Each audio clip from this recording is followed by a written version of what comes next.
যুক্তরাষ্ট্রে কোনো লবিস্ট ফার্মকে সক্রিয়ভাবে কাজে লাগানো হয়নি। জানেন তো, মাত্র এবছরই পত্রিকায় প্রকাশিত খবরের হিসেবে ধর্ষণের সংখ্যা ইতোমধ্যে 500 ছাড়িয়ে গেছে। ট্রাম্প যা চাইছেন তা স্পষ্ট, অর্থাৎ ট্রেড ঘাটতি কমাও, কংক্রিট পদক্ষেপ দেখাও।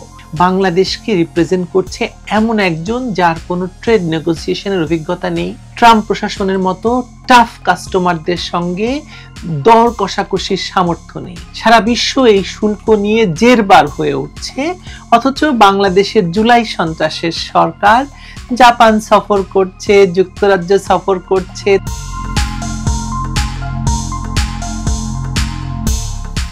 যা বলার তা শুরুতেই বলে ফেলি, এসব রজার রহমানকে দিয়ে যে কিছু হবে না সেটা সারা দেশের মানুষ বুঝলেও বুঝতে পারছেন না কেবল ইউনূস মহাজন। কি হবে না বলুন তো? আসুন শোনাই তাহলে।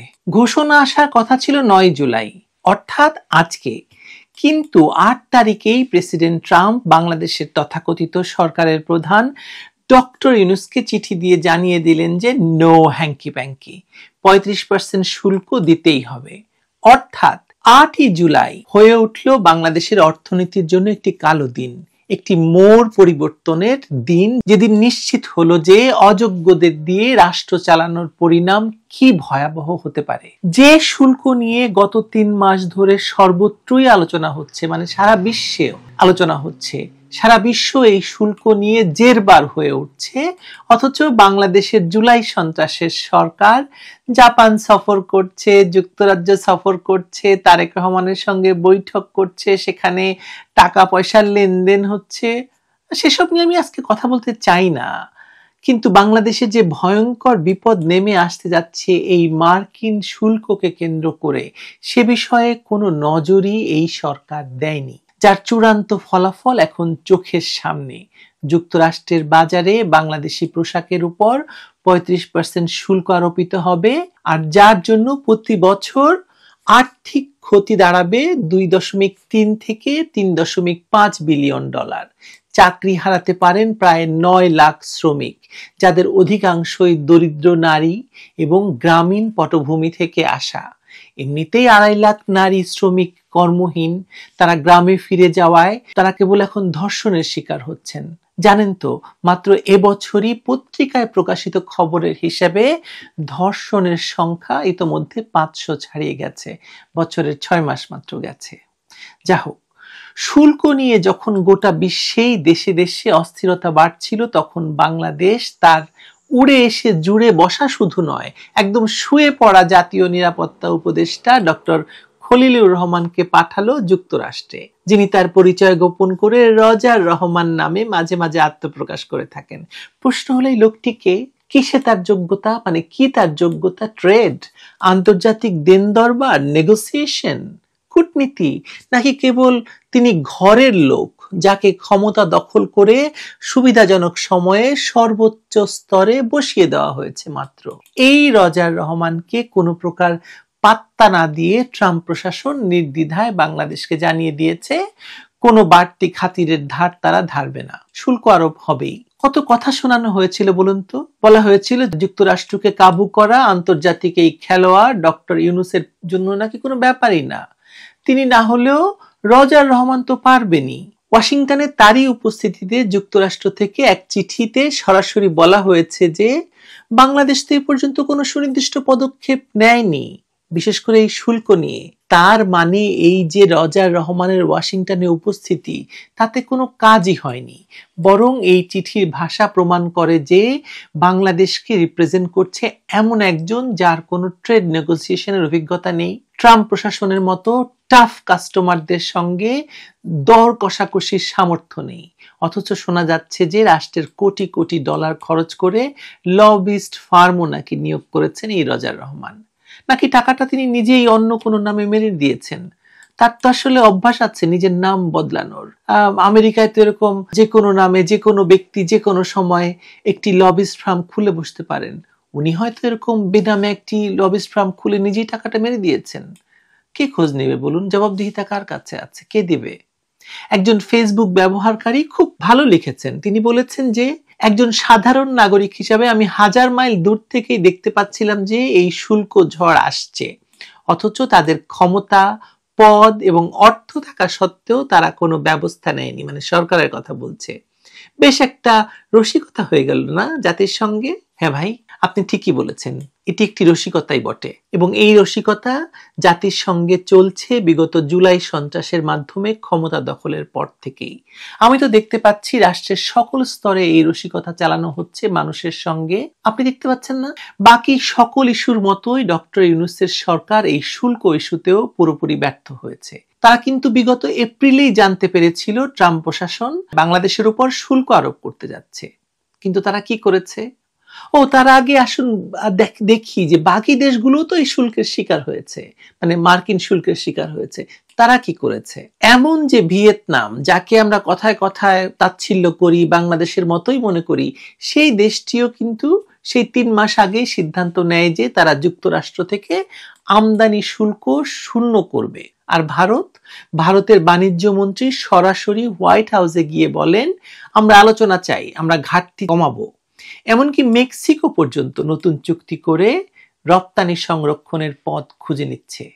আর বাংলাদেশ, তারা 90 দিন সময় চায়। 90 দিনের সময় চেয়ে সেই চিঠি ভুলে গেছেন? সেই সময়টা কি করে কেটেছে? দুবাই, ইউকে, জাপান সফর আর কথিত বিনিয়োগ সম্মেলন করে। এক প্লেন ভর্তি করে টিকটকারদের চাইনিজ বিনিয়োগকারী সাজিয়ে বাংলাদেশে এনে আবার নীরবে ফেরত পাঠানো হয়েছে। মার্কিন পণ্যের আমদানি বাড়ানোর সরাসরি কোনো ঘোষণা দেওয়া হয়নি। যুক্তরাষ্ট্রে কোনো লবিস্ট ফার্মকে সক্রিয়ভাবে কাজে লাগানো হয়নি। যুক্তরাষ্ট্রের এই নির্ধারিত উচ্চ শুল্ক এখনো কমানো সম্ভব, মানে 1 আগস্ট পর্যন্ত সে সময় আছে, কারণ 1 আগস্ট থেকে এই 35% শুল্ক কার্যকর হবে। কিন্তু সেটি করতে হলে তো বোল্ড মুভ দরকার, যেমন করেছে ভিয়েতনাম, ভারত, মেক্সিকো। যুক্তরাষ্ট্রের বাজার বাঁচাতে দ্রুত সিদ্ধান্ত নিয়েছে, দ্রুত আলোচনায় প্রবেশ করেছে এবং সরাসরি শুল্ক ছাড়ের প্রতিশ্রুতি দিয়েছে। বাংলাদেশ করেছে ঠিক উল্টো। একদিকে এই ইউনূস মহাজন উচ্চ মূল্যে যুক্তরাষ্ট্র থেকে বিমান, গম ইত্যাদি কিনেছে, আশায় ছিল যে ট্রাম্প সন্তুষ্ট হবেন। বিরাট পরিমাণে অস্ত্র কেনার প্রতিশ্রুতি দিয়েছে। অস্ত্র নাকি লাগবেই। কেন বলুন তো? এই অস্ত্র নিয়ে আরেকটি ভিডিওতে কথা বলবো, কিন্তু ট্রাম্প যা চাইছেন তা স্পষ্ট, অর্থাৎ ট্রেড ঘাটতি কমাও, কংক্রিট পদক্ষেপ দেখাও।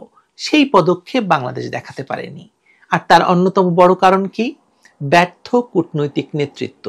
খলিলুর রহমান ওরফে রজার রহমান ছিলেন নিছক একটি কাগজের স্ট্যাম্প, যিনি হয়তো নিজের পকেট ভরার কৌশল জানেন, কিন্তু ওয়াশিংটনের ফাস্ট নীতির ঠান্ডা বাস্তবতা বোঝেন না। আর তিনি আজ $48 বিলিয়ন রপ্তানি খাতকে অস্তিত্ব সংকটে ফেলে দিয়েছেন। এই পুরো ব্যর্থতা বা এই বসানোর সংস্কৃতিরই আসলে ব্যর্থতা। রজার রহমানকেও তো যুক্তরাষ্ট্রে পলাতক অবস্থা থেকে ধরে এনে বসানোই হয়েছে এই পদে, নইলে তার যোগ্যতা নিয়ে তো প্রশ্ন ইতিমধ্যেই দেখা দিয়েছে। উঠেছে না? উঠেছে তো। আহারে, রাষ্ট্র চালানোর জন্য তো দরকার হয় না এসব আসলে এদের, কারণ জনগণের ভোট ছাড়াই তো আজকাল তারা ক্ষমতায়। তাদের কি আছে? তাদের আছে মব, তাদের আছে সন্ত্রাসে ফাস্ট হওয়ার ক্ষমতা। ডক্টর ইউনূস নিজেই তো সেই বসানোর সংস্কৃতির বা চক্রের 1 নাম্বার সুবিধাভোগী। নির্বাচিত নন, জবাবদিহিতাহীন, অথচ রাষ্ট্র চালাচ্ছেন। তিনি এই রজার রহমানকে পাঠিয়েছেন, যিনি শুল্ক ঠেকাতে গিয়ে নিজে ঠেকেছেন, দেশকে ঠেকিয়ে দিয়েছেন। আর এই শুল্ক বিষয়ে বাংলাদেশে বসে ফোপর দালালি করছেন ইউনূস মহাজনের প্রোপাগান্ডা সচিব, যেন তিনি কালকে প্রেসিডেন্ট ট্রাম্পকে ফোন করে বলবেন, কি ভাই, কি শুরু করছেন আপনারা? জুলাই জিহাদের চেতনার সঙ্গে এই গাদ্দারি করছেন কেন? মব লেলিয়ে দেব কিন্তু। মব তো নয়, প্রেসার গ্রুপ। বাংলাদেশে এই মুহূর্তে সবচেয়ে বেশি দরকার ট্রেড কূটনীতিতে অভিজ্ঞ, সাহসী এবং স্বাধীনভাবে কাজ করতে সক্ষম একটি টিম, যারা আন্তর্জাতিক বাজারে আমাদের অবস্থান রক্ষা করতে পারে। ট্রাম্পের এই শুল্ক ঘোষণা এখনো পুরোপুরি বাস্তবায়িত হয়নি। আগস্টের 1 তারিখ পর্যন্ত সময় এখনো আছে। এখনো যদি বাংলাদেশের সরকার নির্ভীকভাবে যুক্তরাষ্ট্রে উচ্চ পর্যায়ে লবিং করে নতুন আমদানি পরিকল্পনা দেয়, ট্রেড ঘাটতি কমানোর সুস্পষ্ট রূপরেখা হাজির করে, তবে হয়তো কিছুটা শুল্ক কমানো সম্ভব হবে। নতুবা 35% শুল্ক স্থায়ী হবে, যা আগে ছিল 15%-এর একটু বেশি। অনেক গার্মেন্টস ব্যবসা চলে যাবে ভিয়েতনাম, কম্বোডিয়া, এমনকি আফ্রিকাতেও। এখন প্রয়োজন একটি প্রকৃত ট্রেড টিম গঠন, যেখানে ব্যবসায়ী থাকবে, কূটনীতিক থাকবে, আন্তর্জাতিক আইনজীবী থাকবে এবং মার্কিন বিশেষজ্ঞ থাকবে। শুল্ক হ্রাসের বিনিময়ে যুক্তরাষ্ট্রে পণ্যের আমদানি বাড়ানোর ঘোষণা দিতে হবে। মার্কিন আইন প্রণেতা, ব্র্যান্ড এবং শ্রম সংগঠনের সঙ্গে সমন্বিত লবিং করতে হবে। দুর্ভাগ্যজনকভাবে এই মুহূর্তে এমন কিছু হওয়ার সম্ভাবনা নেই, কারণ ক্ষমতায় যারা আছেন তাদের প্রধান কাজ আওয়ামী লীগ নিধন। তাদের দিন কাটে শেখ হাসিনার কাল্পনিক বিচার করে, আর দিন শেষে শুল্ক ঠেকানো কিংবা এমনতর হাজারো ব্যর্থতা ঢাকতে তারা হয় ফ্যাসিবাদ, জুলাই সনদ, আইভি লীগের সার্টিফিকেট ফেরি করে, আর আমরা তো চেষ্টা করছি নামক ফাঁকা বলি দেয়। চালিয়ে যান ভাইরা। ইউনূস মহাজন এবং তার কালা পাহাড়েরা তো চালাবেই, কিন্তু দেশের 9 লাখ সম্ভাব্য গার্মেন্টস শ্রমিক যারা বেকার হওয়ার ভয়ে আছেন, তারা চুপচাপ অপেক্ষা করছেন আর মোনাজাত ধরছেন। তাদের হাতে থাকা সেলাই মেশিনটা আবার চালু হবে তো? চালু হোক, বাংলাদেশেই শুল্ক ঝড় থেকে রক্ষা পাক। ভালো থাকবেন।